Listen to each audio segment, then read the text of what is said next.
Hi, welcome to this tutorial where I plan to show you how I turn these Dollar Tree pegboards from boring to beautiful using mostly Dollar Tree items that you see here. Found the pegboards on clearance for only 25 cents. I used 3 for my craft room, but I'm only using 2 in this demo. So just repeat the steps for the third pegboard if you want the longer version. Let's get started. Alright, you can make it square if you want. Just pay attention to the male and female grooves on the ends of each so that they fit flush.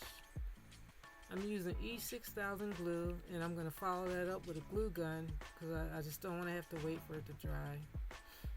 I don't have patience. Okay. Hold those together for a few seconds and flip that over.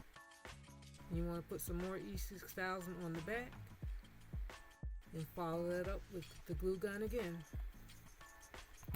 And you're going to flip that back over. And now I'm going to use modpodge glossy. You can use the matte if you like, whatever you have, either one is fine. And you just want to be really generous with it and you try to get it on there as smooth as possible. Now here I just separated the layers of the napkin. I'm taking that top portion off and cutting it in half because that's going to line up perfectly with my pattern. And I'm just laying the napkin on top, pressing lightly so that I don't tear it. And now you're going to apply more Mod Podge on the top. And you want to gently brush that in to smooth it out. Yeah, I'm not an expert on decoupage, but since I'll be covering mine with glitter, I'm not really worried about the wrinkles.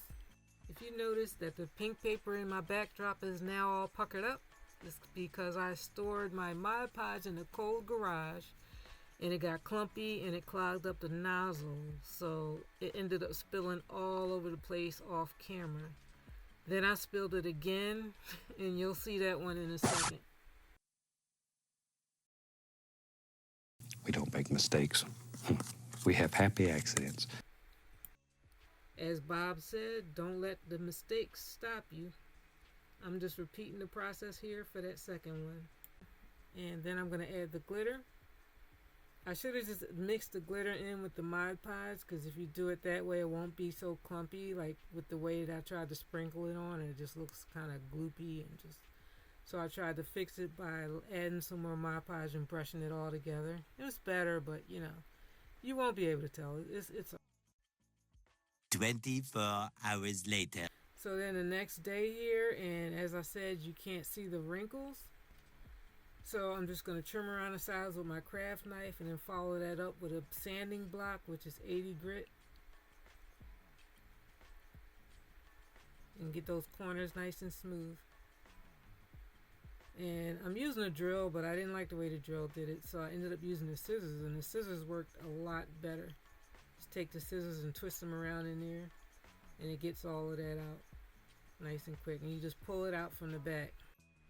And that's it. Not bad for 75 cents.